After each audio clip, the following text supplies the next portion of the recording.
এখন যেতে চলছে সাংসদ পদ। ঠিকই শুনেছেন, 20 জন সাংসদ যারা তৃণমূল ত্যাগ করে এনসিপিআই হয়ে এনডিএ মানে বিজেপির শরিক দলে যোগদান করেছিল। রিমান্ডের সুদিন তাহলে শেষ হতে শুরু করলো। এই যে 20 জন সাংসদ নোটিশ পেলেন, তার পরিপ্রেক্ষিতে কি জবাব দেবেন না দেবেন তা জানি না, কিন্তু এটুকু হলফ করে বলতে পারি যে আপনারা রাজনীতির মঞ্চ আর অভিনয় মঞ্চটাকে এক করে ফেলেছিলেন। অভিনয়ের মঞ্চে যেমন খুব সহজেই একটা চরিত্র থেকে বেরিয়ে এসে আরেকটা চরিত্রে নিজেদেরকে খাপ খাইয়ে নিয়েছিলেন, সেভাবেই রাজনৈতিক মঞ্চটাকেও আপনারা ভেবে নিয়েছিলেন। কিন্তু মনে রাখতে হবে, এটা কিন্তু জনতার দরবার সর্বপ্রথম, আর তারপরেও কিছু আইনি বিধিনিষেধ তো সব জায়গায় থাকে। সেইগুলোকে লঙ্ঘন করা বা সবকিছুই নিজেদের সুযোগ সুবিধার স্বার্থে যে আইনের ঊর্ধ্বে সবসময় উঠে যেতে পারবেন তেমনটা তো নয়। এই যে সুযোগ সুবিধা যাতে বজায় থাকে বা নিজেদের আখের সম্পূর্ণভাবে এখনো গোছাতে থাকতে পারেন, তার জন্য যেই বেইমানিটা করলেন বা যখন দুঃসময় আসলো তখন শিরদাঁড়াটা সোজা রাখতে পারলেন না, এর বিরুদ্ধে মানুষ বা এখানকার কোর্ট কি করবে তা তো পরের কথা, কিন্তু ওই যে ওপরে একটা কোর্ট রয়েছে, সেই কোর্টের বিচার আমরা শুনতে না পেলেও দেখতে তো পাই খুব তাড়াতাড়ি। আর আরো কিছু আমরা আগামীতে আপনাদের দিয়ে দেখতেও পাবো। শিরদাঁড়াটা সোজা রাখলে জানেন তো কি, সব পরিস্থিতিতে লড়াই করা যায়। ভাঙতে গড়াতে আপনাকে তো অনেকজনই আসবে বা ঠেলে দেবে, কিন্তু সেক্ষেত্রে যদি শিরদাঁড়াটা সোজা থাকে তাহলে আপনাকে মচকানোটা একটু কঠিন হয়ে পড়ে প্রতিপক্ষের জন্য। কিন্তু আপনারা নিজেদের সুবিধার জন্য বা নিজেদের আখের গোছানোর জন্য সেই শিরদাঁড়াটা সোজা রাখতে পারলেন না। এখন জবাবদিহি তো করতেই হবে আপনাদের।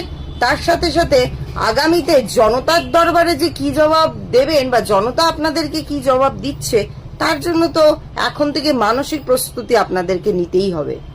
কিছু মানুষ ভেবেছিল তারা গাছেরও খাবে আবার তলারও পুড়বে, কিন্তু তা বললে কি করে হবে? সবটা কি আর তোমাদের মনের মতো হবে?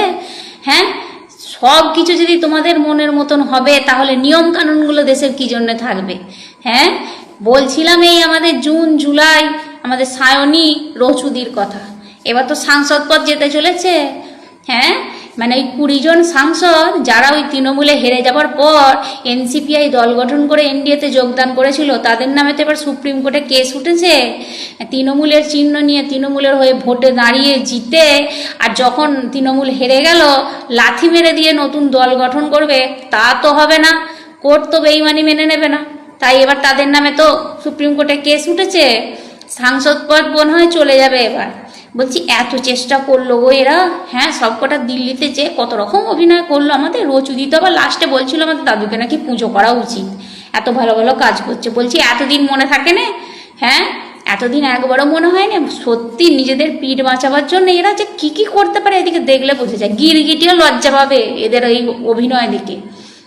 বাবা রে বাবা, কত অভিনয় জানো মা তোমরা। আমি শুধু ভাবছি আমাদের রচুদির কথা, মানে কুইন্টাল কুইন্টাল দিদির কথা। হ্যাঁ, আগেই তো দিদি নাম্বার 1 থেকে লাথি মেরে তাড়িয়ে দিয়েছে, এবার যদি এই সাংসদ পদটাও চলে যায় কি করবে বলো তো? হ্যাঁ, কি করে দিদি গল্পগুলো শোনাবে? ওই জন্যই আমি বলছিলাম যে ওই দিদি নাম্বার 1-এ একবার দেখা হোক।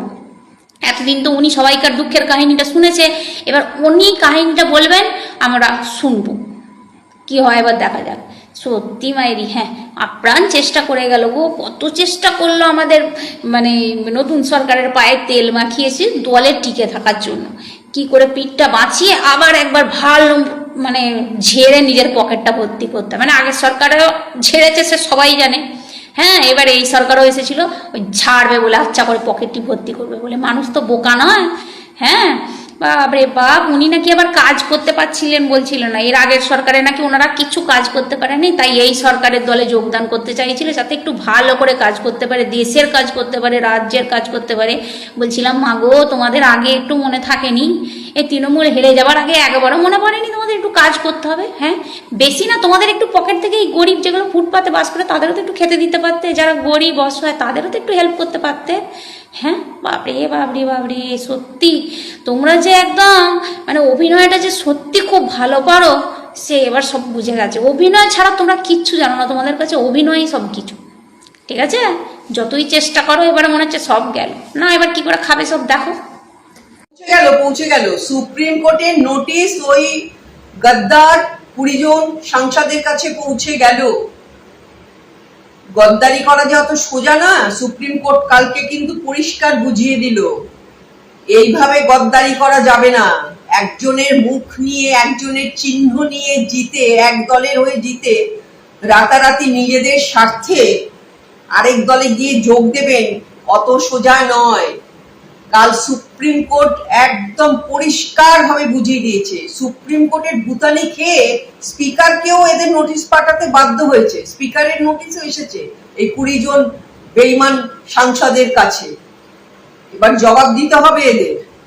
কল্যাণ ব্যানার্জির কালকে যে বক্তব্য শুনলাম, এইভাবে যদি মানে ভারতবর্ষের এমপি এমএলএরা মানে এক দলের হয়ে জিত আরেক দলে চলে যাবো, এর মামার বাড়ি আবদার নাকি? এটা তো কারোর মানে নিজস্ব জিত না, কোনো পার্সোনাল না, এটা জনগণের ভোটে জেতা।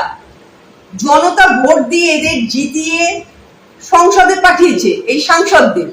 তারা ইচ্ছে মতো একদম মানে চললাম, উঠলো বাই তো কটক যাই, সেটা কি হয় নাকি?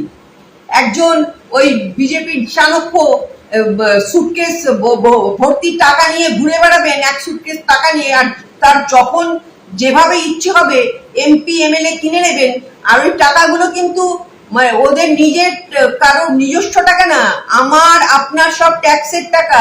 এইভাবে অপচয় করছে কোটি কোটি টাকা। বিজেপি এইভাবে কিন্তু সারা ভারতবর্ষ জুড়ে কংগ্রেসের বিরাট ক্ষতি করে দিয়েছে, অনেক রাজ্য দখল করে নিয়েছে এইভাবে টাকা দিয়ে এমপি এমএলএ কিনে। বিজেপি, ভারতীয় জনতা পার্টি নিজের কোনো দম নেই যে মানুষের সত্যিকারের ভোট নিয়ে জিতে সরকারে আসা।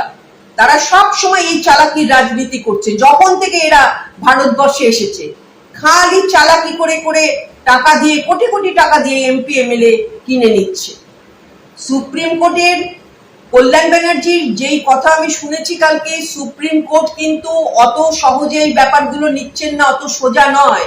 ইচ্ছে হলে আমি এ দল থেকে ও দলে চলে যাব। অভিষেক ব্যানার্জি এই দল ত্যাগ বিরোধী আইনের যেই ইয়ে করে চিঠিগুলো সুপ্রিম কোর্টে দিয়েছে, তার ভিত্তিতে কেস অনেকটা ভালো জায়গায় এসে পৌঁছেছে, যেটা বোঝা যাচ্ছে এই 20 জনের মুখ পুরো পুরলো। ওই নরেন্দ্র মোদীর সঙ্গে খাওয়া দাওয়া করে, হাহা হিহি হুহু করে, গিফট দিয়ে কিচ্ছু করতে পারবে না। বিজেপিও এখন এদের নিতে চাইছে না, বিজেপিও এদের নিতে চাইছে না, পরিষ্কার বোঝা যাচ্ছে। এরা সত্যি এই ঘর কা না ঘাটকা। এরা যে মানে পার্লামেন্টে এদের সদস্যতা মানে সদস্যপদ থাকে কিনা তাতেই এখন সন্দেহের প্রশ্ন এসে গেছে। আর থাকলেও এরা যে পার্লামেন্টে গিয়ে কি করবে সে ব্যাপারে অনেক সন্দেহ আছে। যাই হোক, কালকে অনেক মানে এটা কিছুতেই স্পিকার এদের বিরুদ্ধে কোনো অ্যাকশন নিচ্ছিলেন না। সুপ্রিম কোর্টের দখলে এই স্পিকার এদের কাছে নোটিশ পাঠাতে বাধ্য হলেন।